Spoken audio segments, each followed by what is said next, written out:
Monsieur le Premier ministre, alors que la Cour internationale de justice a ordonné à Israël de cesser son offensive sur Rafah, une cinquantaine de personnes sont mortes calcinées dans un camp de réfugiés bombardé.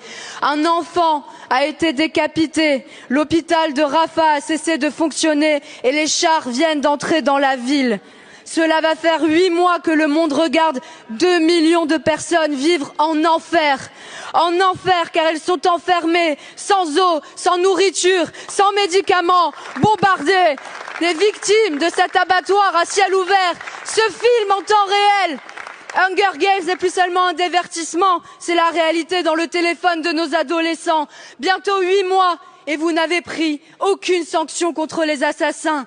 Pire, le soir de l'offensive sur Rafah au dîner du CRIF, Monsieur le Premier ministre, en refusant de sermonner Israël, vous lui avez donné votre bénédiction. Vous avez préféré le cessez-le-feu, le dîner aux chandelles, avec le soutien des génocidaires.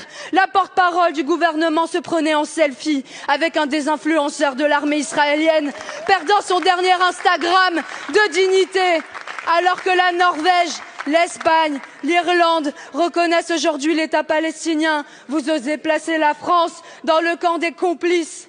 J'ai mal à ma France, me disent beaucoup de nos concitoyens. Moi aussi, j'ai mal à ma France, patrie des droits de l'homme, devenue patrie du droit du plus fort. J'ai mal à la France des Lumières qui permet qu'on transforme des gens en torches humaines au nom de la lutte contre l'obscurantisme. J'ai mal à ma France de la Révolution qui défigure la démocratie même en justifiant qu'on affame 2 millions de personnes en son nom. Le Conseil de sécurité des Nations Unies se réunit aujourd'hui. La France doit annoncer la suspension des échanges économiques avec Israël et demander l'intervention immédiate des casques bleus. Rafah n'est pas qu'une frontière, c'est un miroir.